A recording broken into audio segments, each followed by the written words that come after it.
Well, good morning. Good morning. Mic check. 1 2 1 2. How's my audio? Good morning, everybody.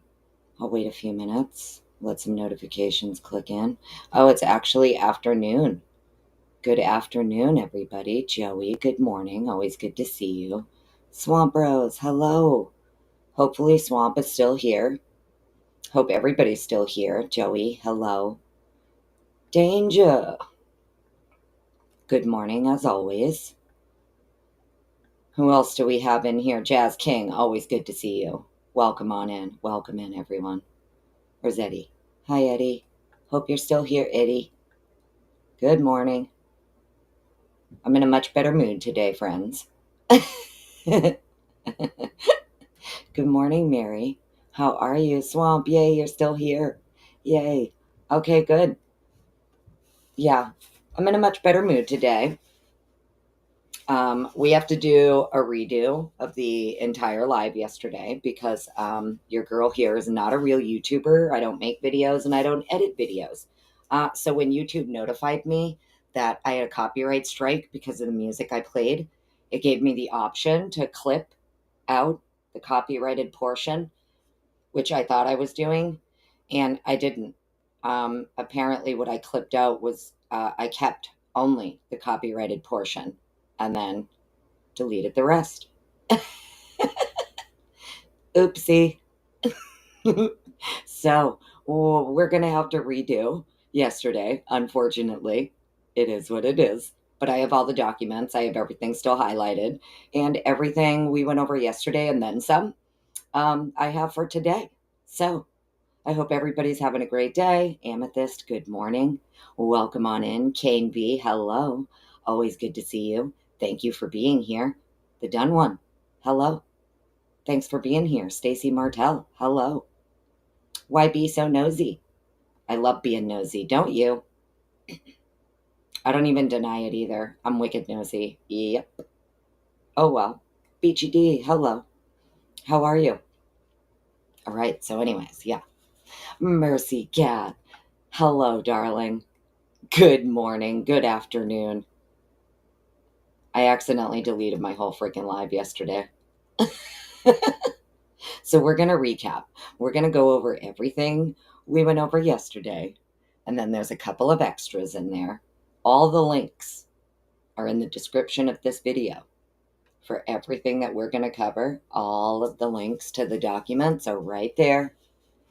I'm going to tell you where you can find the information in the document, etc., etc. V, hello, good morning. I got all my F-bombs out yesterday, so that was fun. Bree Sully, good day. Good day to you. Good day to you. Mods, love you. Thank you for being here. Wade Bird, what up? Welcome on in. Where's Willie? Anyways, Audrey. Audrey, darling, I think you'll like this one. I hope it makes sense to you. I know it makes sense to me. I hope it's going to make sense to you. And I think that if it makes sense to me and you, then we're okay, right? That's kind of how I look at it. I think most people are going to get it. Yuri's math teacher, welcome on in. Thank you so much for being here. So yeah, we're going to cover yesterday, a couple of extra things for today. Links to all the docs are in the description of the video. That way, if you want to have the document to follow along, I'll even tell you where, what page in the document to find it, and what paragraph. So, cold or covered, hello. Welcome on in, darling. Good afternoon. All right, so hopefully my audio doesn't give me problems. You may hear a cat meowing in the background. It's mine. It's that time of day, man. It's that time of day. Squishy bum. Hello. Amanda, I rock? No, you rock. Thanks for being here. Nellie. What is the problem, beautiful kitty? I had birds playing for her earlier on the big screen, and now she's mad because I shut the birds off so that I could go live. And I have my computer hooked into the big screen so that I can read the doc up on the big screen because of my blind eyes, my blind lying eyes. You know what I mean? That's what we're working with here today, friends. Blind lying eyes, apparently. Karma police, hello. Don't trust your lying eyes, Annie. Do not trust your lying eyes. What is a beautiful problem, kitty? It's okay. You know what? Let me open a window for her. Give me 1 second, guys. Hang on. I bet if I pop the window open, it's nice today. She'll go in the window. Hang on, friends.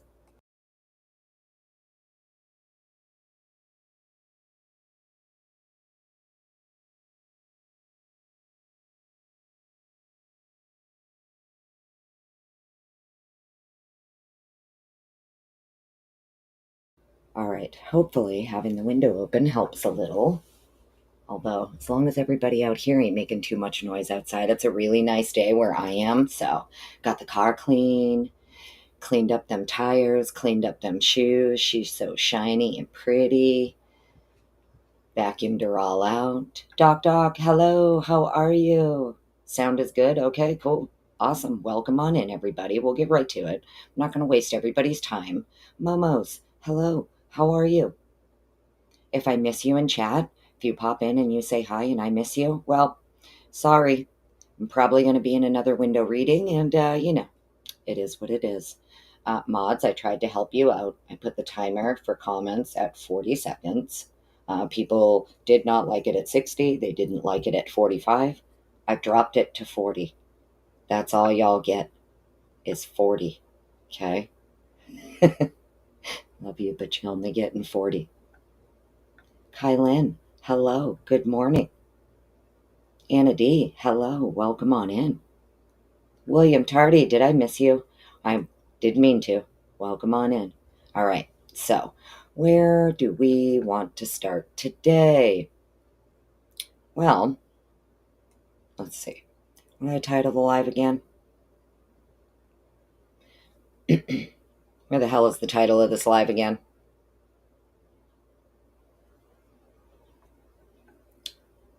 Oh, that's right. Did not match the blood recovered from the sheath and the nail clippings. Right, and the DNA with the nail clippings. We'll get into it. All right, so first things first. Let's share this one. All right, mods, I'm going to be in another window reading, so please take care of chat. I did set it that you have to be a subscriber of 10 minutes or longer if you want to be able to comment, so hopefully that helps.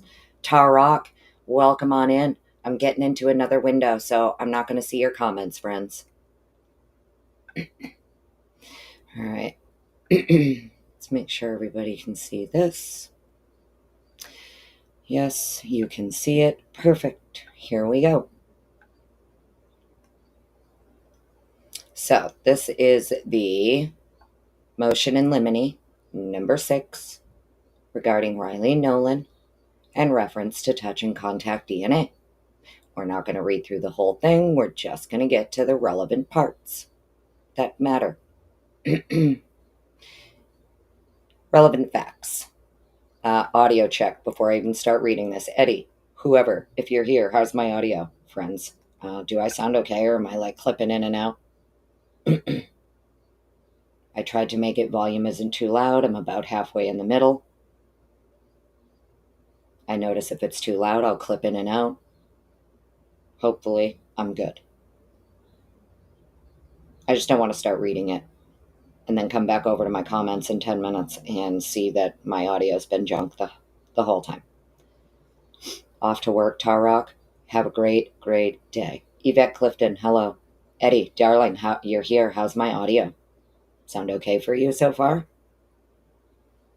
Everybody good? Awesome.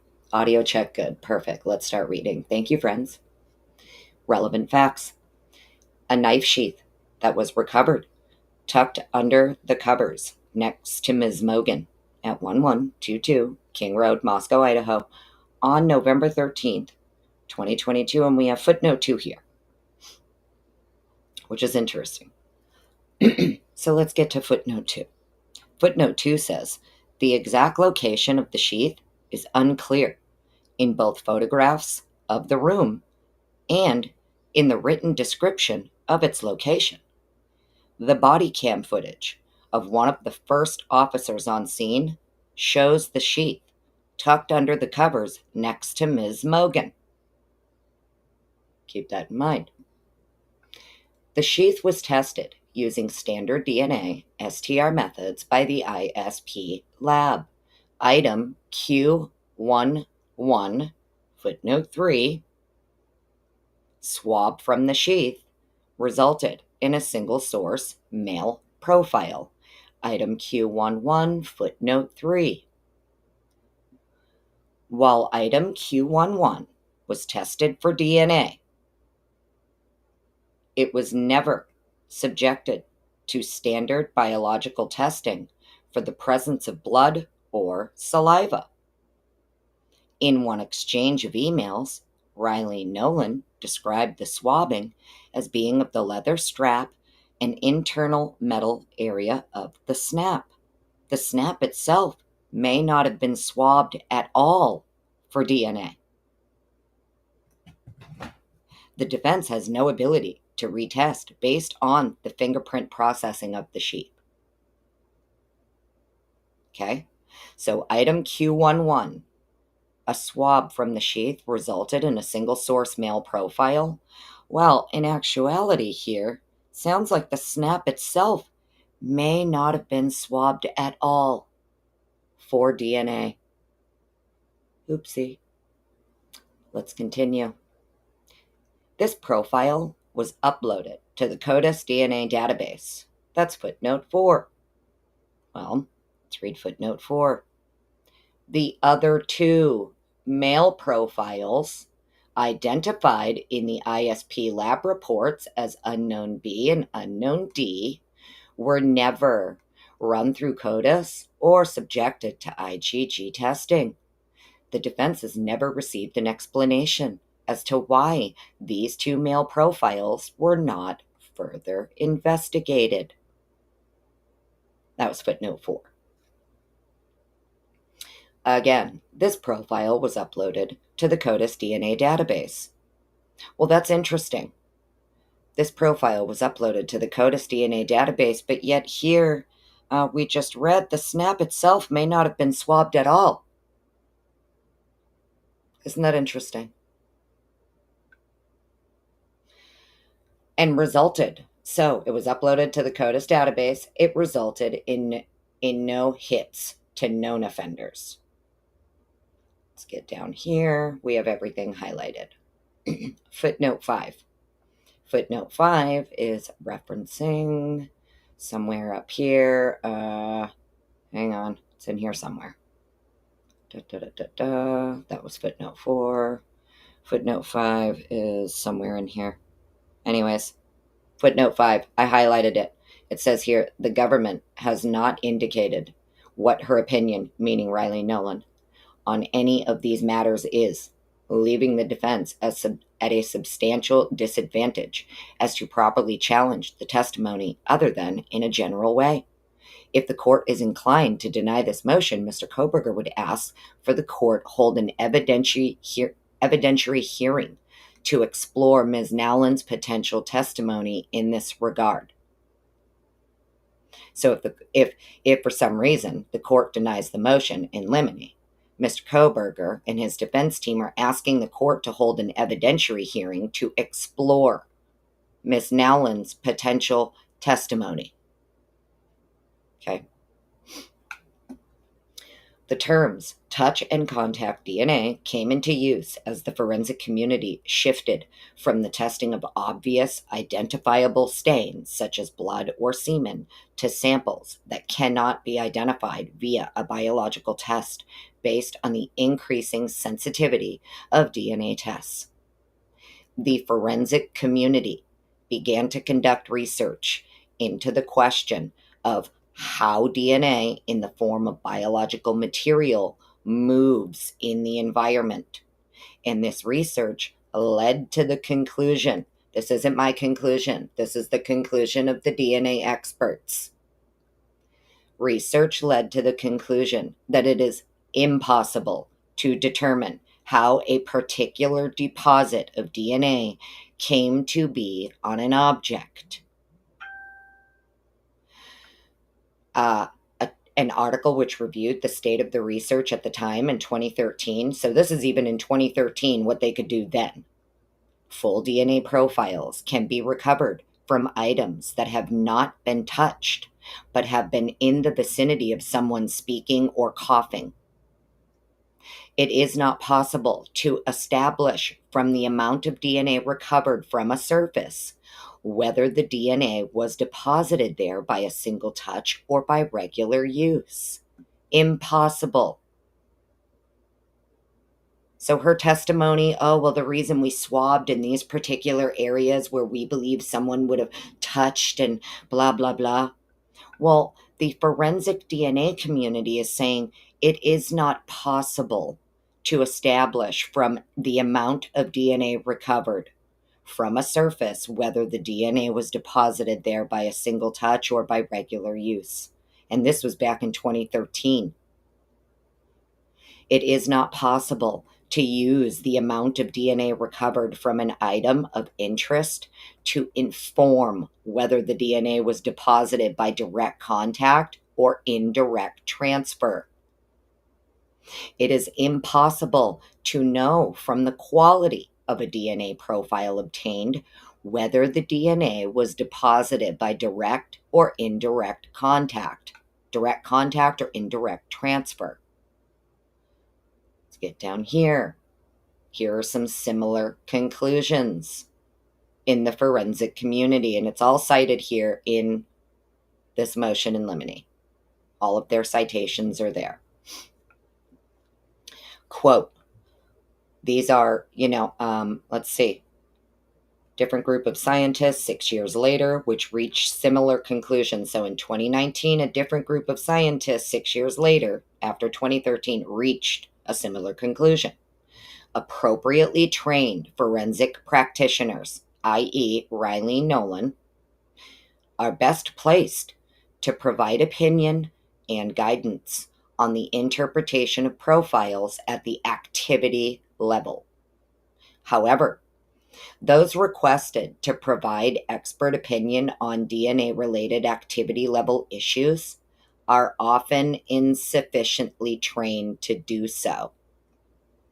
We advocate recognition of DNA activity associated expertise to be distinct from expertise associated with the identification of individuals.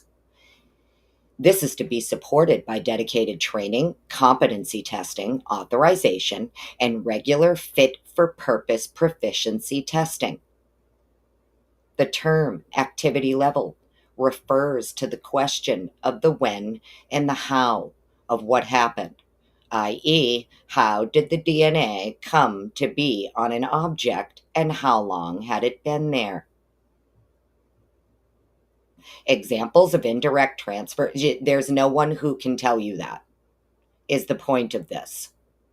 There isn't a forensic person out there, Riley, Nolan, or otherwise, who are ever going to be able to conclusively tell you how the DNA came to be on the object and how long it had been there. Indirect examples of indirect transfer of what might be characterized as, quote, touch or contact DNA are numerous and summarized in the 2 review articles described above. Vandershot, okay, this guy is apparently like DNA god here, right? He's like the DNA originator. I have no idea, right? I'm just reading the documents and trying to educate myself on what I think I'm reading here. Apparently this guy is like the OG DNA person. All right, so indirect transfer of what might be characterized as touch or contact DNA are numerous and summarized in the 2 review articles described above.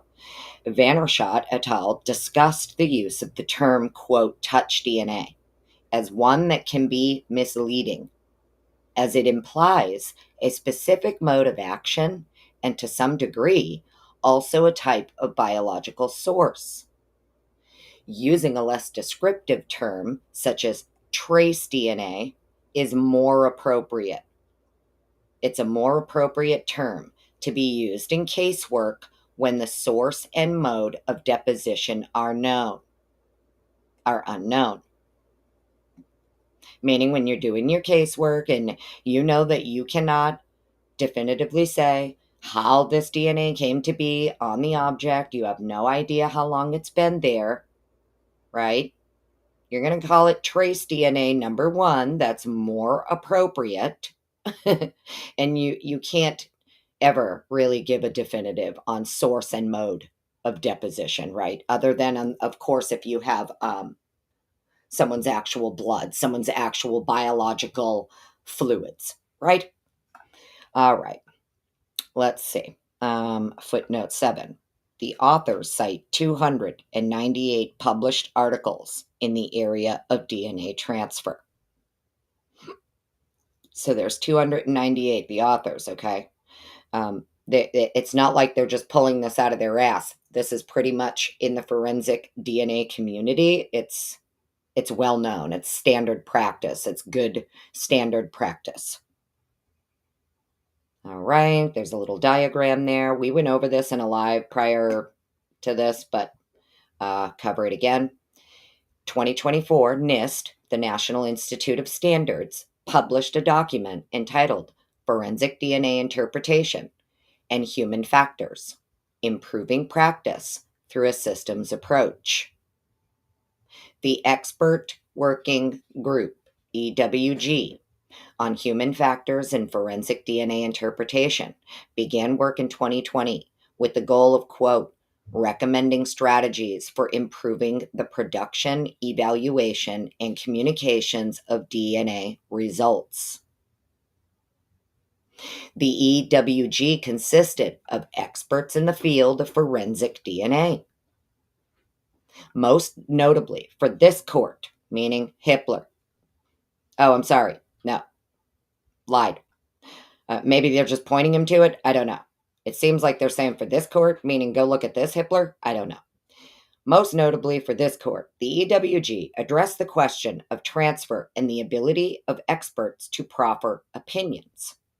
The EWG addressed the following question. But a further important question is what activities led to the presence of that DNA. With the increased sensitivity of DNA techniques and sophisticated software, a DNA profile may be developed even when the contributor of that DNA never touched the item or area that was swabbed. Alternatively, a person's DNA may be present when they were not involved in the crime. Therefore, considering how or when the DNA may have been deposited or why it was not recovered can be vital.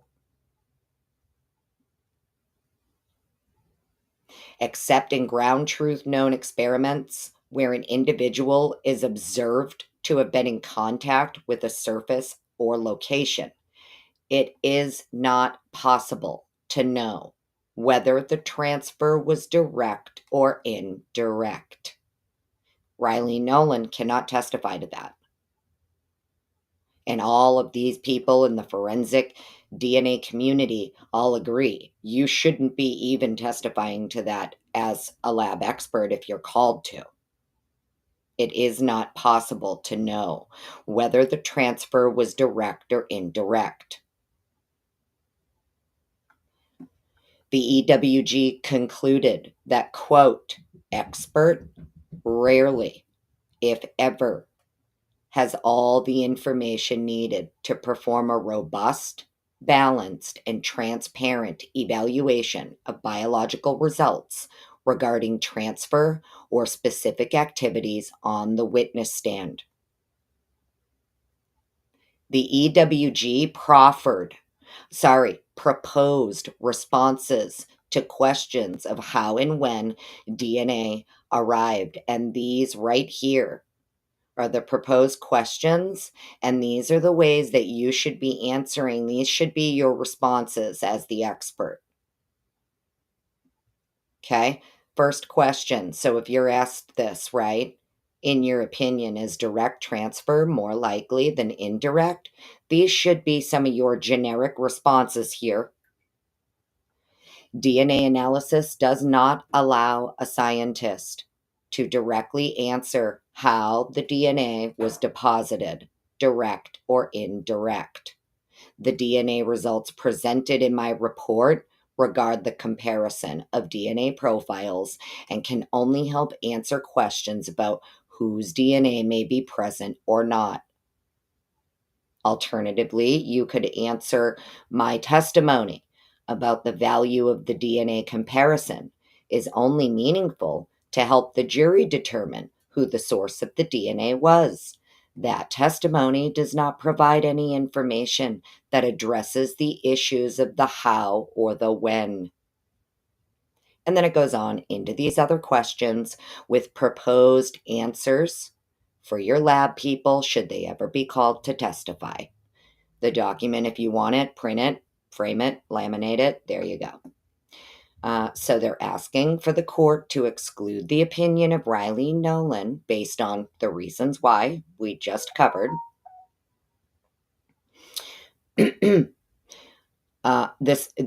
Another reason why this is disclosure is not proper. Oh, I think they meant to put these typos are wild. This disclosure is not proper rebuttal testimony.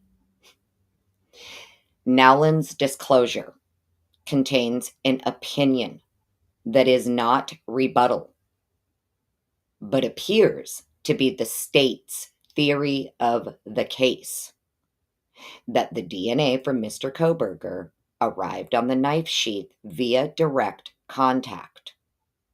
A close reading of the disclosure for Mr. Kohberger's DNA witness, Dr. Ruth Ballard, does not contain any opinion regarding the how and when the DNA arrived on the sheath.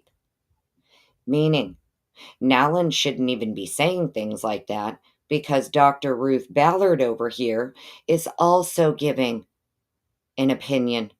And she's not talking about the how or the when because standard practice is you don't because you can't.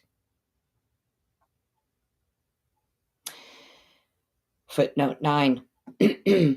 This prohibition should apply to both the questioner and witness and the use of the term in opening statements. While this motion is focused on Ms. Nowlin, the generic statements in the disclosure for DNA witness raises the same concerns, and this motion should be applied to all witnesses who testify to DNA, meaning none of these witnesses should be talking about touch, right? Direct contact, touch DNA. These words they should not be using, and the forensic DNA community seems to agree. Now to the good stuff.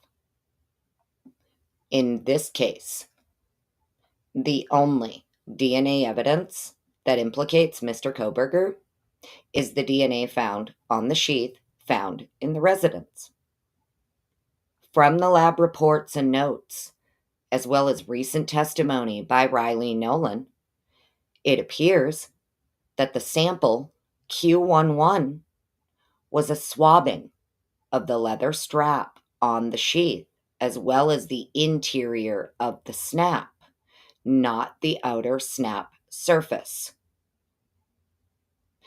I'm only skipping this to get down here. Q11 is a swabbing of the leather strap on the sheath, as well as the interior of the snap. Further up in the footnotes, I think it's footnote 2 or 3, it says the snap may have not been swabbed at all. Now, next, an area identified as Q14, swabs of stains on back of the sheath, tested presumptively positive for blood, and was DNA tested. Mr. Kohberger was excluded from this particular sample, which was identified as a mixture. Now, I know we went over this yesterday. To me, I think that this is super clear what this is saying. There is a mixed sample identified by ISP. Okay? The area where this mixed sample was identified as Q14, swabs of stains on the back of the sheath that tested presumptively positive for blood. I'm going to go out on a whim and say it's a mixed sample of blood. Could it be that it's another male DNA mixed in with the blood? Yes. But I'm under the impression the lab determined the mixed sample is all blood. And then from there, they determined how many contributors. Once you determine how many contributors, simple testing is going to show you how many of those contributors are male, how many are female. They obviously pulled a male sample because it says right here it was DNA tested. The sample, swabs of stains on the back of the sheath, tested presumptively positive for blood and was DNA tested. Mr. Kohberger was excluded.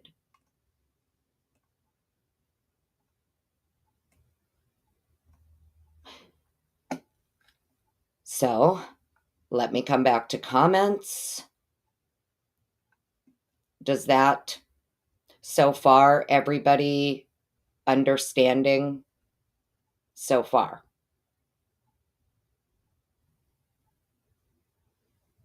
Could it be that it is? So I'm not of the opinion that what they're doing here is determining they have this mixed blood sample and then saying, well, let's just compare it to Kohberger before they determine whether or not it's male or female. Almost always the first thing the lab is going to do with a mixed sample. First, they want to determine how many contributors, if possible. And if they can determine how many contributors, from there, they're going to determine how many of the contributors are male, how many are female.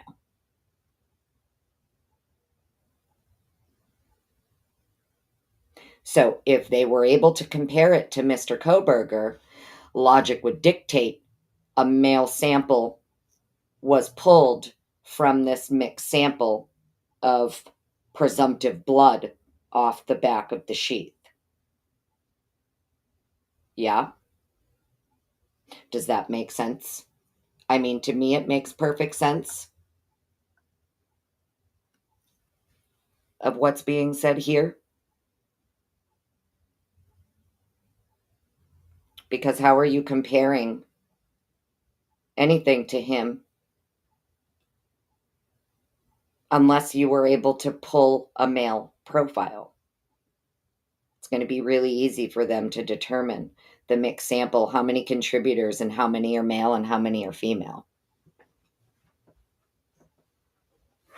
Which is why I think we have we'll get into the rest of this documentation. I think that's why they're talking about people like Eric Seat and why they only want Eric Seat to be able to testify to his lab report number 3, which is where Mr. Seat is dealing with a mixed sample as well. And he apparently, in his lab report, talks about doing Y-STR testing on this mixed sample, and he is able to determine DNA data for an alternate suspect. And I will bring up that document. It's also in the description of the video.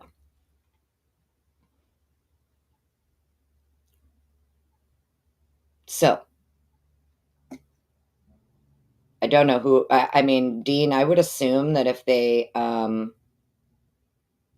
were able to pull a male profile, they likely would make sure it doesn't belong to the male victim or the male perpetrator. That's just a guess, but it's my understanding that even with the mixed sample, if possible, you want to try and determine as many contributors as you can. Then you want to figure out how many are male and how many are female. And then from there, you can start doing DNA testing, ruling people out, ruling people in, things like that.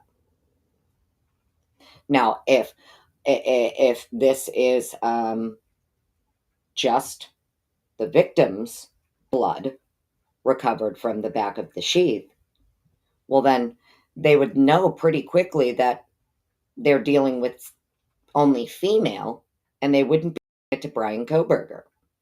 Understand what I'm saying? If it's only the female victim's blood on the back of the sheath in these swabs at Q14, they would know pretty quickly it's only female, and they would have absolutely no reason to do a DNA comparison to Kohberger. Know what I mean? Making sense? Hopefully, that I make it make sense like it makes in my brain. Right. Let me grab my coffee. All right. So now that we understand that Riley Nolan, according to everyone else in the forensic DNA community, should never be giving testimony that she can clearly, definitively state the how and the when of DNA, how it arrived on an object, and how long it's been there. We know she cannot testify to that according to all of her peers in this forensic DNA community. They're all saying no. They even give specific questions and answers should you be called to testify for any reason. So, now, hopefully everybody understood that one, okay? Just to recap, this is motion in limine number 6 from the defense regarding Riley Nolan and reference to touch and contact DNA. This is where you're going to find the language regarding the Q14 swabs of stains on the back of the sheath that tested presumptively positive for blood and was DNA tested. Mr. Kohberger was excluded from this sample. Okay, let's stop sharing that one. Close this out.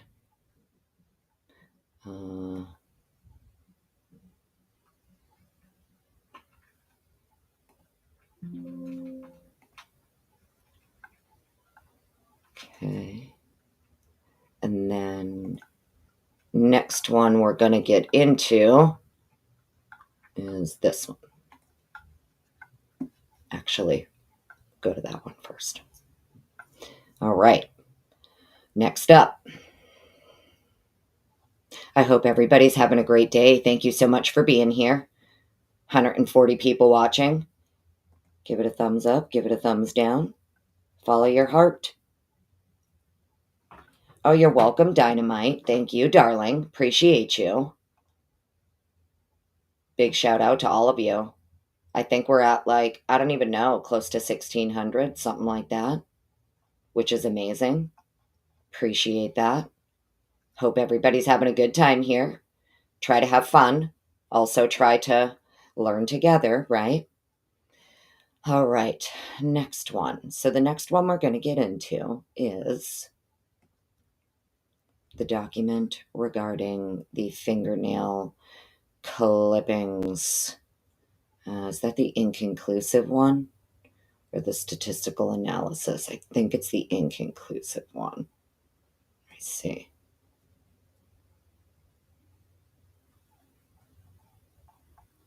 Yeah. All right. Okay, so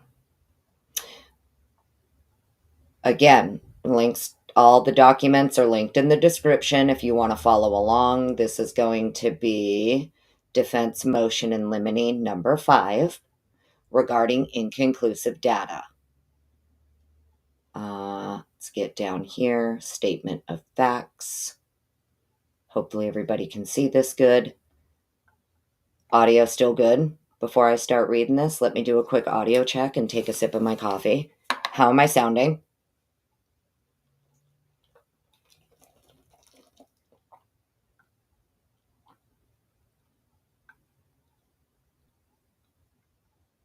Hopefully, my sound is good. Appreciate you guys. Hey, Paco, thanks for being here.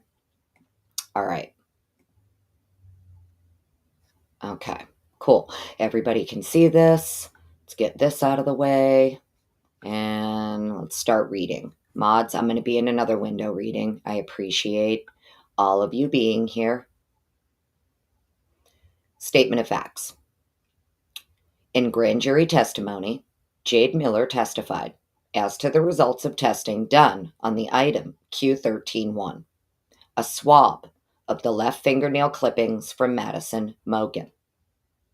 The data consisted of a 3-person mixture. The statistic, the likelihood ratio, was calculated assuming that Madison Mogen was a contributor to her own fingernails. Miller testified as to redacted. The data from that sample was redacted as to Mr. Kohberger. You get a little hint here as to what she said, because they didn't redact it here. Miller testified that inconclusive means so the data from the sample was inconclusive as to Mr. Kohberger. Miller testified that inconclusive means that an analyst is redacted. Miller went on to explain that the likelihood ratio for Mr. Kohberger redacted. Let's get down here. For item Q13-1, both hypotheses tested for each individual assumed, they have the word there again, assumed that Madison's DNA was present. So when the lab generated an LR laid out above, the hypothesis tested were Madison Mogen, Kaylee Gonzalez, one unknown unrelated person, versus Madison Mogen, 2 unrelated persons. The comparison was done for all of the individuals listed in Report 7 and for Mr. Kohberger, Report 26, footnote 1. Footnote 1, let's see, Lab Report 7. Oh, okay, they're sealed. Let's see. Get down here. In her testimony, Miller did not provide a full context to the analysis. Interesting. The lab reported a series of likelihood ratios for item 13-1, including a likelihood ratio of 0.399 for blank, 0.485 for blank, 0.20 for blank, and 0.0233 for blank. Lab report number 7 at 3, all of these individuals, all of these, okay, all of these people fall in the same shoes as Mr. Kohberger, meaning that the likelihood ratio is exclusionary, but falls in the range of inclusive. It's because, they're including it in we have a range of, 0 to 50 or whatever and blah, blah, blah. So they include it, even if it's exclusionary. It could be exclusionary, but it might fall in the range of inconclusive. Inconclusive, right? Cool. Mr. Kohberger's inconclusive, right? So even though they redacted it here, look, of interest is that when a likelihood ratio was calculated for blank, thus, Mr. Kohberger's inconclusive likelihood ratio is similar to almost every other person for whom a likelihood ratio was generated. And focusing on his inconclusive likelihood ratio would mislead the jury.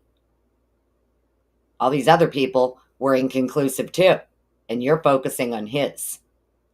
You're misleading the jury by doing that. More importantly, Mr. Kohberger has disclosed that through further independent laboratory testing. He is eliminated as a contributor to item 13.1. Eliminated. Not just excluded, not inconclusive, eliminated. And this is through further independent lab testing. Okay? So for those of you who may want to say, oh, they just had somebody who sides with the defense. No, these labs are accredited. They don't want to, lose their accreditation and lose their funding or whatever, over one thing. Okay? So let's just be real here. Let's read it again. More importantly, Mr. Kohberger has disclosed that through further independent laboratory testing, he is eliminated as a contributor to item 13.1. So we know he is entirely excluded as a contributor to the blood that was recovered off the back of the sheath and DNA testing was done to compare to Mr. Kohberger. He's also been eliminated as the contributor to the fingernail clippings of Madison Mogan. And this again, motion in limine number 5 regarding inconclusive data. Okay, stop sharing that. That way I can close this out and we'll get on to the next.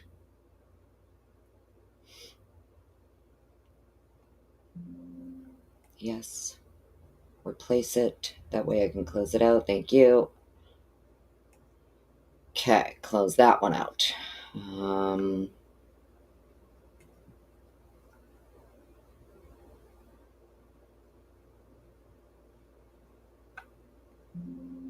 Sorry, give me 1 second.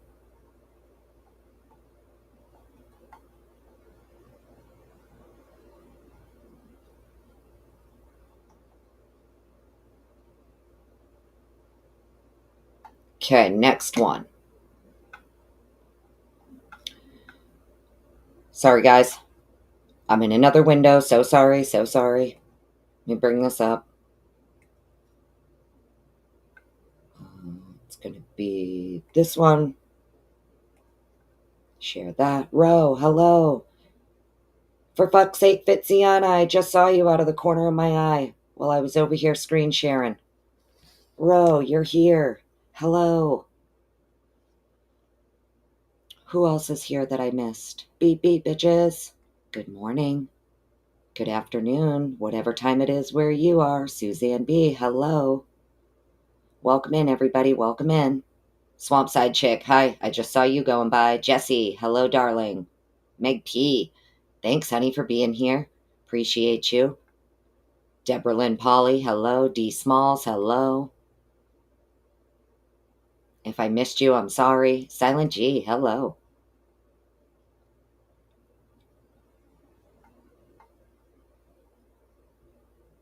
All right.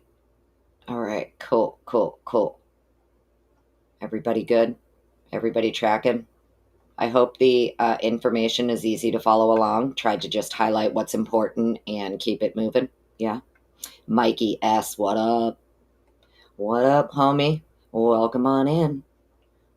You missed about 48 minutes, but that's okay.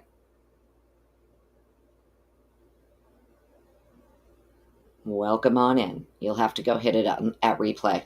2-speed, like Kane does. 1347 in Cleveland. I hope it's nice where you are, darling, and you and the Potamus get to enjoy some beautiful weather. It's a gorgeous day here. I scrubbed my car and gave it a good cleaning inside and out. Southwest Florida, what up? Oh, I miss Florida so much. I want to go back to Miami so bad.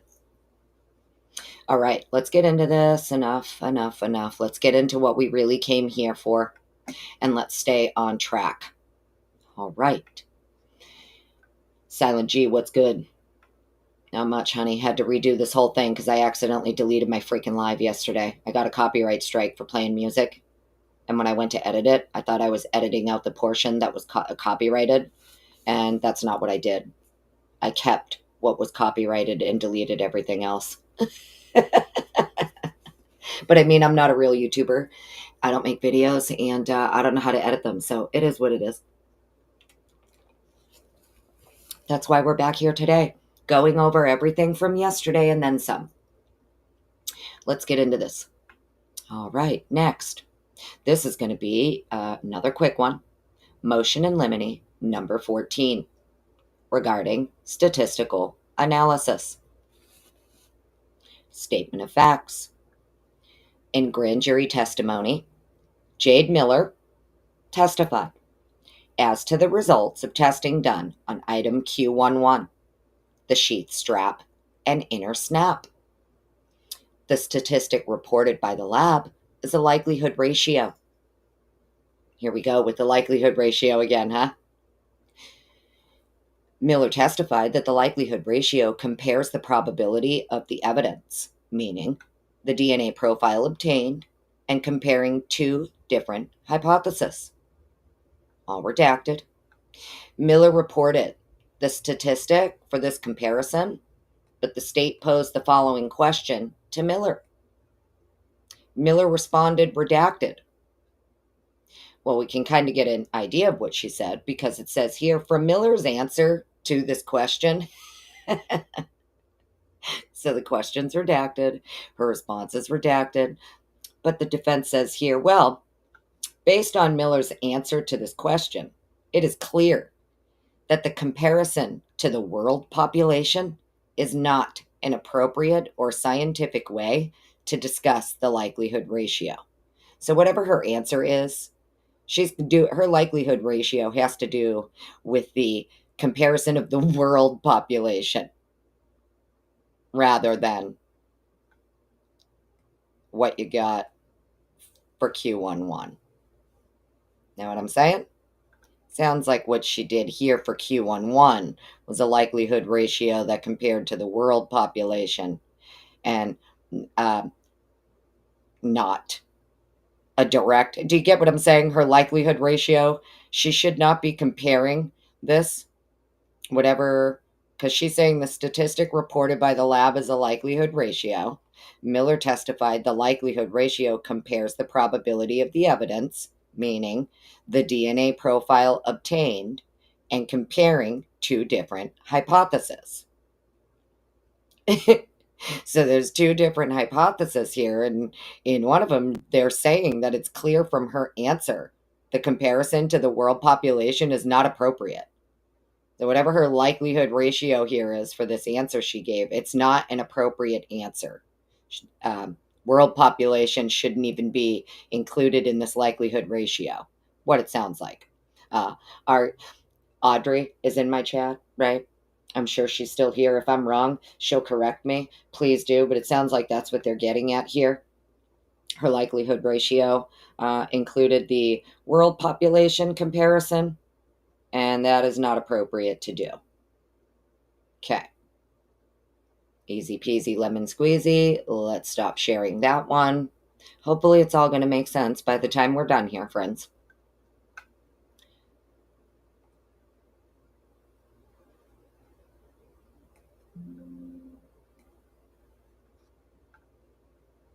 Close that. Next.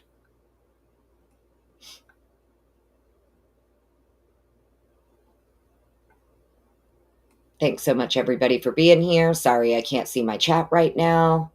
I'm in another window. Hope you guys are having an awesome day. All right, next. Hopefully everybody can see this good.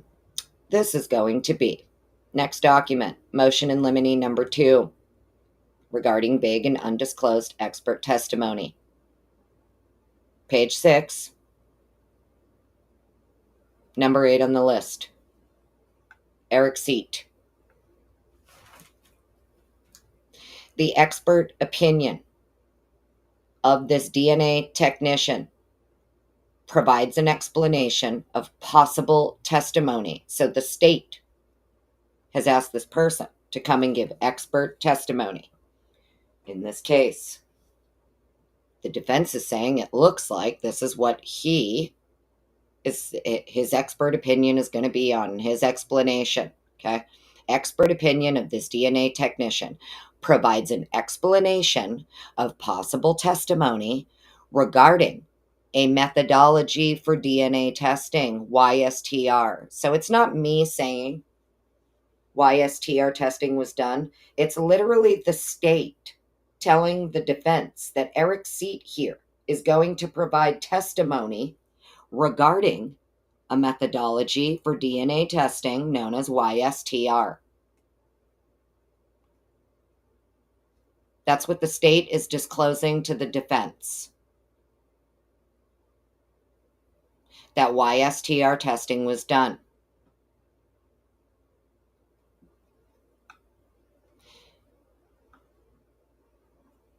Okay? Just wanted to clarify that. That's not me saying it. According to the defense here, what they've been given by the state, the limited information regarding their expert testimony and disclosures, there's one here for Eric Seat, and he is going to be giving testimony regarding a methodology for DNA testing known as Y-STR, for which the defense has received no discovery or indication that the method has been used in this case. So what the defense is saying here is we know it was done because we have Eric Seat's lab report, and you're calling him as an expert to discuss this lab report, but you haven't included any discovery or indication that the method was even done other than this lab report. Like, where's the raw data for it? What DNA? What DNA did you do the Y-STR testing on? What mixed sample did you do Y-STR testing on? There is no opinion disclosed other than, quote, because of the large volume of discovery, the state directs the defense to summary reports of the expert's ultimate conclusions, which can be found in Lab Report 3, end quote. Lab Report 3 is DNA data of an alternate suspect, but no ultimate opinion or result is specified. Testimony through this witness, other than that relating to an alternate perpetrator, must be prohibited pursuant to Idaho Criminal Rule 16, Idaho Rules of Evidence, the court scheduling order, and Mr. Kohberger's federal and state constitutional rights to a fair trial, confrontation, and due process. So what they're saying here is that the state has disclosed to the defense that Eric Seat here is going to be called to testify as an expert to provide testimony regarding this Y-STR testing he did on a mixed sample, but yet the defense hasn't seen any discovery or anything about the sample or the raw data for the sample or lab reports or any or bench notes or anything other than this lab report from Eric Seat. And his lab report, all it points to is DNA data of an alternate suspect. So lab report number 3, Bates 5721 through 5731, is DNA data of an alternate suspect from Eric Seat. And the defense is saying if he is allowed to testify, that is the only thing he should be allowed to testify to, is the fact that his lab report indicates DNA data of an alternate suspect. Tracking? Everybody understanding? I can stop sharing that. That was what? Which one was that again? Oopsie, forgot to tell you. That is motion in limine number 2. If you want to find that, page 6. Eric Seat is number 8 on the list. Okay, next one.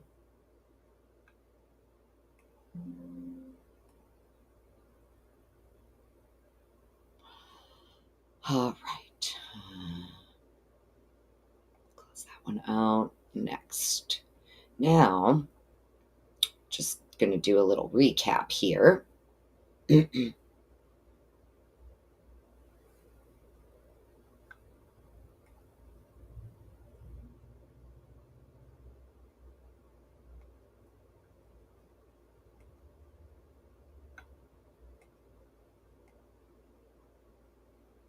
All right, next. So this is going to be Riley Nolan, her testimony here, just showing you. So this is in the transcript from that sealed hearing. We're in the testimony of Riley Nolan. Just wanted to do a few little recaps. I have some things highlighted. Hopefully, once we're done, it'll kind of all make sense, yeah? All right. Question from Ann Taylor. So you weren't, to your knowledge, no one at the lab was advised, for example, by the lead investigator on this case, which of those items to test? No. It's interesting she asked that question to Riley Nolan. For example, are you sure the lead investigator on this case didn't direct you as to what to test? It's interesting she asked that question. Question. You also gave some testimony about the knife sheath and the swabs on the knife sheath. Do you recall that? Yes. Question. And I know you don't recall exactly where the knife sheath was swabbed, but we've been talking about policies. Do your policies or best practices suggest where a knife sheath or an item like that should be swabbed for DNA? Smart on her to say, no, it would be impossible. So here she says, no, it would be impossible for our analytical methods to cover how to swab or where to swab every single item of evidence. We receive quite a wide variety of items into the laboratory, so it's the analyst's job as a scientist, as a practitioner in forensic biology screening and DNA analysis to know what they're targeting. Then she says, so on this item, meaning the sheath, I believe there was also blood. Obviously, they would have been targeting that separate.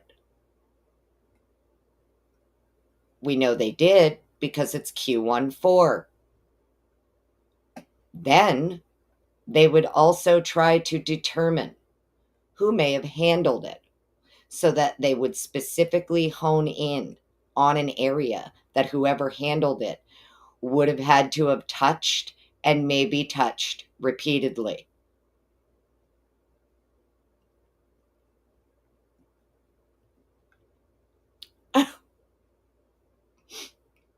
She gives a whole answer here as to why they do that. Then Anne says, Your Honor, I would like to start by sharing a computer screen that I have approved with the prosecutor for refreshing her memory. Mr. Hippler gets a little worried. He's like, You sure it's just for refreshing?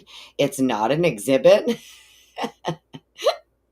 Miss Taylor, yeah, it is. May I approach? The court, go ahead. Have we established she doesn't remember, or are we just going to stipulate to it? Miss Taylor, Your Honor, I can ask the question. The court, we can save time if you're going to stipulate to it. Mr. Nye, yeah, that's totally fine, Your Honor. The court, fine, let's do that. Are you going to share the screen with the court or just her? Miss Taylor, it's just to refresh her memory. Miss Taylor walks over to her with the computer, places it in front of her.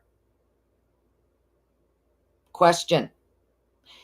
We were talking at the end of my questions. This is on redirect. We were talking at the end of my questions and where Mr. Nye just left off with you about where the sheath would have been swabbed. Reading the email that's been placed in front of you, does that refresh your recollection? And what you believe to be the place the sheath was swabbed? Answer, very much so. Question, where was it swabbed? Answer, the knife was swabbed. The entire, can I, the court, did you just say the knife was swabbed? The witness, sorry, the knife sheath. Am I allowed to read it?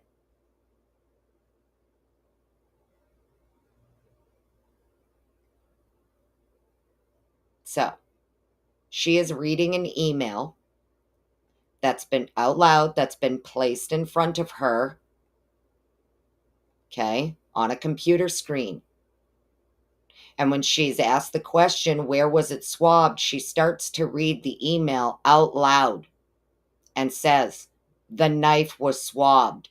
The entire, can I, and the court, even Hippler says, did you say the knife was swabbed? Sorry, the knife sheath.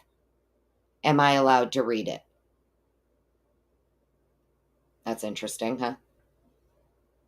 Here we go again. Anne says, you're supposed to read it and let it refresh your recollection and then not read it out loud, but just tell me a summary of where it was.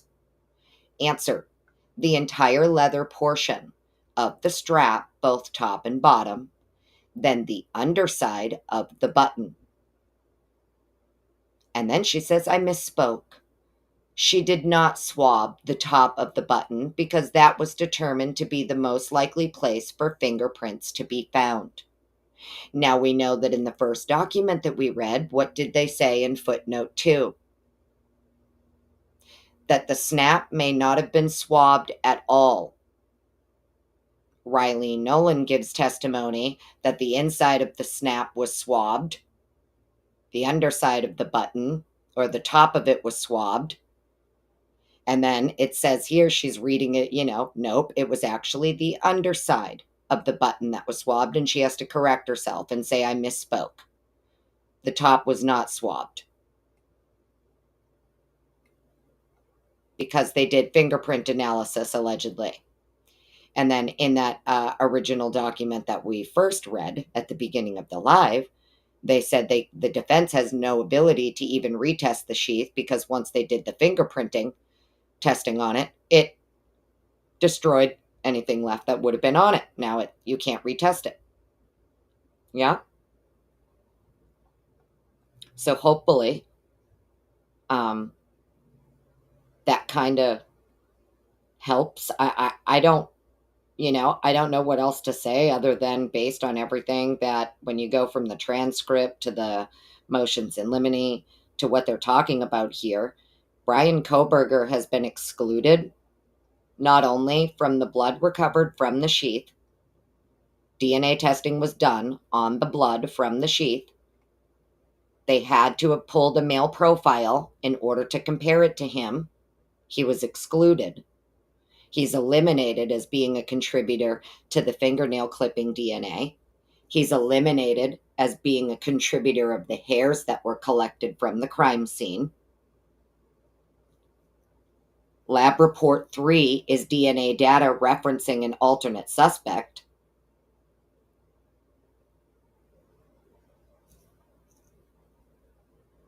So, I mean, I don't know. I basically am saying the same thing today that I said yesterday, except yesterday I said it in a really mean, aggressive way and cussed my fool head off because I just can't believe that people were telling me I'm misreading it. And I don't think I'm misreading it. I think the documents say what they say, and it's quite clear what they're saying here. Right? Twiz Clone, hello, how are you? Meanie, hello, let me come back over to chat. How's everybody doing? So, does this make sense, friends? I hope that it does. I hope it makes sense. Plastic Pants, how you doing? BK Sister, how you doing? BK Sister. We hit 100 likes, Meg P. Oh, well, there you go, beep, beep. Beep, beep. 100 likes. Not Heather Fitzgerald. Good morning, right brain. How are you? Leah Story, hello. Welcome, welcome. Thank you so much for being here. If I missed any of you in chat, I'm sorry. When I'm in another window reading, I can't see my chat. So, hopefully, now that everybody knows where they can find all of this, it's going to be a lot easier, I think, for everybody to have a understanding of where it is, where you can find it in the document, where highlight it, share it, right? Do what you need to do. I think it's important. They're saying that all of the DNA testing that was done, including the blood they recovered from the sheep, was compared to Mr. Kohberger. He's eliminated. He's eliminated. The hairs aren't his. It's not his DNA in the fingernail clippings. He is not the male profile in this mixed sample of blood off the sheath. He's excluded. You disagree with everything, not Jeff H? Oh my God, Quality Emerald. Hello. Good afternoon. How are you? Thank you so much for being here. Fish Girl, hi. Audrey C, do you get it, honey? Did hopefully today was a little bit easier where I just went document to document, right? I just feel like it's so easy to see what they're getting at here is that there's clear evidence in this discovery of alternate suspects and alternate perpetrators, and it's not just a maybe. It looks like DNA. It looks like Y-STR testing was done on a mixed sample. Male profiles were identified. These male profiles were compared to Kohberger and they don't match. Male blood B on the railing doesn't match Kohberger. Male D blood on the gloves outside doesn't match Kohberger. The swabs of blood recovered from the sheath don't match Kohberger.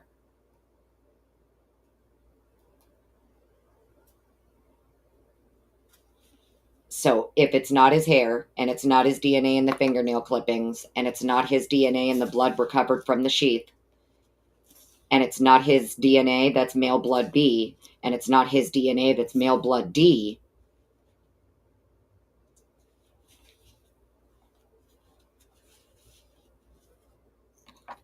why are you focusing solely on the profile out of all of the profiles that is the least likely?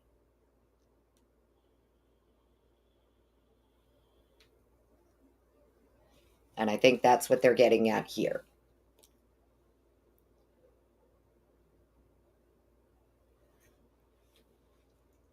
Right? It's very clear to see. If he has been eliminated as a contributor to the fingernail clipping DNA, he's been eliminated as the person whose hairs were collected from the crime scene. He's been eliminated as male blood B. He's been eliminated as male D blood on the gloves outside. And they pulled a mixed sample profile from the sheath that tested presumptively positive for blood. Then they did DNA testing, and Mr. Kohberger was excluded. That would mean the blood recovered from the sheath, they clearly pulled a male profile from and then compared it to Kohberger. So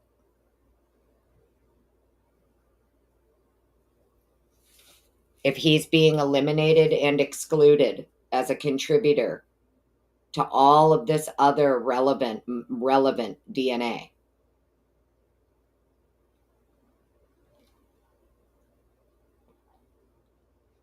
it's absolutely wild. I mean, I think it's really clear to see. I think that if then again, maybe people don't want to see it, right? I guess there's people out there who don't want to see it. Maybe they just, no matter what it says, I mean, he's literally been eliminated. He's been eliminated and excluded from all of the DNA they tried to connect him to, other than this transfer DNA that could have arrived on the object at any point, any time, by any other person. He never even needs to touch the object or be in the home for his DNA to be there on that object. And that's just a fact of how transfer DNA works. All of us have our DNA in someone's house right now on an object we've never touched in a house we've never been in. Because we pick up other people's DNA all the time and carry it home. Know what I mean? All of us. have gone out to the store, picked up someone's DNA, and brought it into our home, put it on an object that person has never touched, and now their DNA is in our home and they've never been here. It's because someone else carried the DNA in. And in my opinion, if you have this mixed sample blood on the sheath and you were able to pull a male profile out of it, it's more likely to me, it's a higher probability that that male blood contributor on the sheath is the reason the transfer DNA arrived on the sheath. It to me, it makes more sense. That's the person who transferred this DNA to the object. If you have somebody else's blood mixed in with other blood on the sheath and you're able to produce a male profile from it, and you believe that male profile is your suspect, but it doesn't match the actual suspect that you have, right? If it's not matching, allegedly, do you get what I'm saying here? So I don't know. It just seems very interesting to me. If you were able to pull a male profile from the mixed blood sample off the sheath and it doesn't match Kohberger,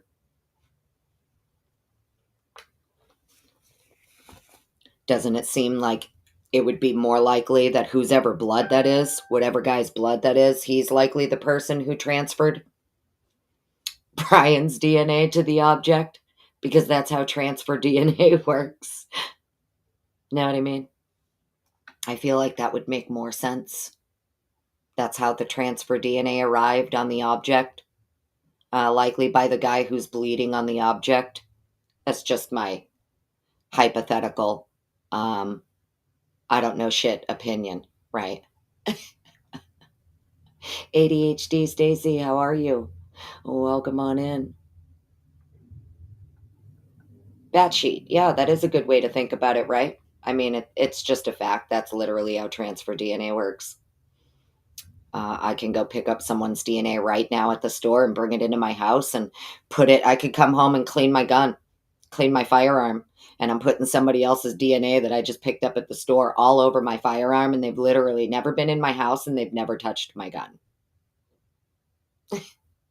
That person would be implicated, God forbid, if anything ever happened. Do you get what I'm saying? Obviously, it'd be wiped off, hopefully, by the time I give it a good cleaning, but you get what I'm saying, right? Like, the fact of the matter is that you can pick up someone else's DNA, especially if that other person whose DNA you picked up is what they call a super shedder.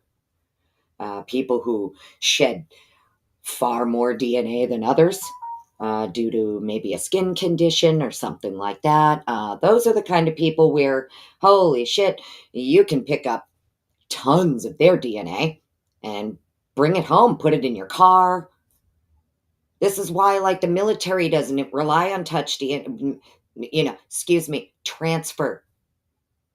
This is why they don't rely on it either, because it's too easily picked up and moved through the environment, and because there is no way to actually determine something like that.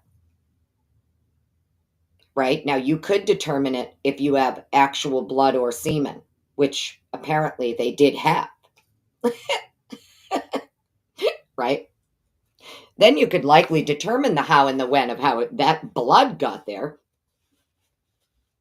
Know what I mean? But for some reason, they didn't want to do that, it would appear.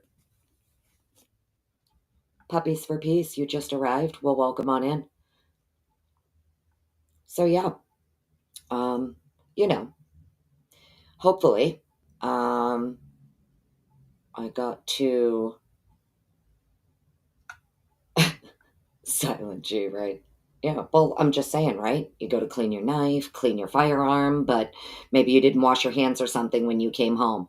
And, you got to sit down and clean your weapons or whatever. I don't know. I mean, anybody else?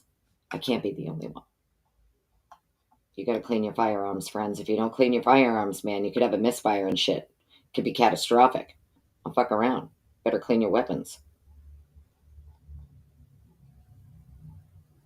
Anyways, so yeah, hopefully I was able to share everything from yesterday and then some. And I think what we're looking at here is it's pretty clear Brian Kohberger has been eliminated and or excluded as a contributor to almost every single relevant piece of DNA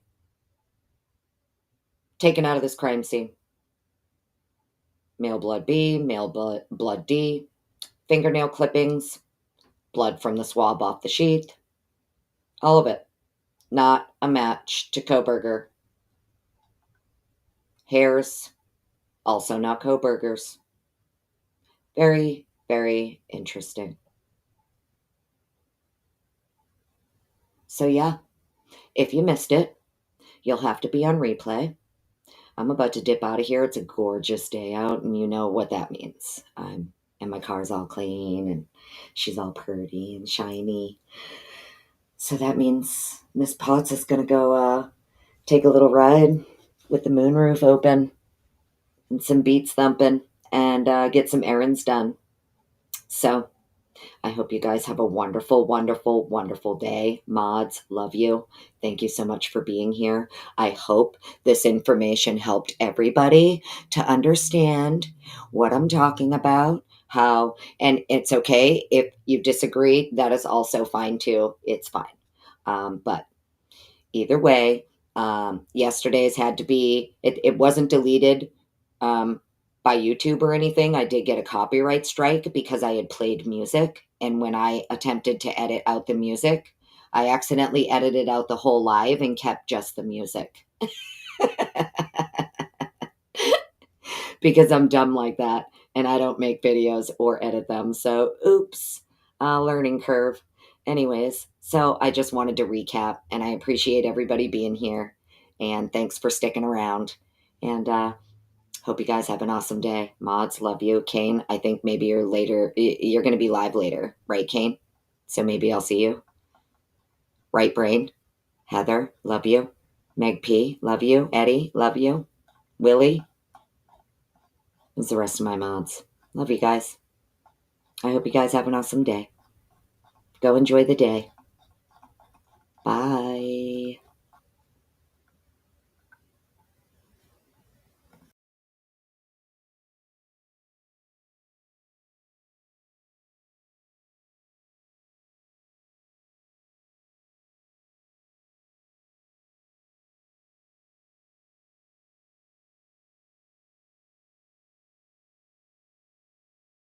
Before you go, hit the like.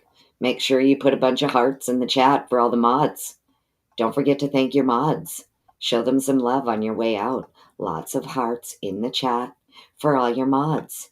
Eddie, Meg P, Heather Fitzgerald, Kane B, Twiz, Willie, Mercy Cat.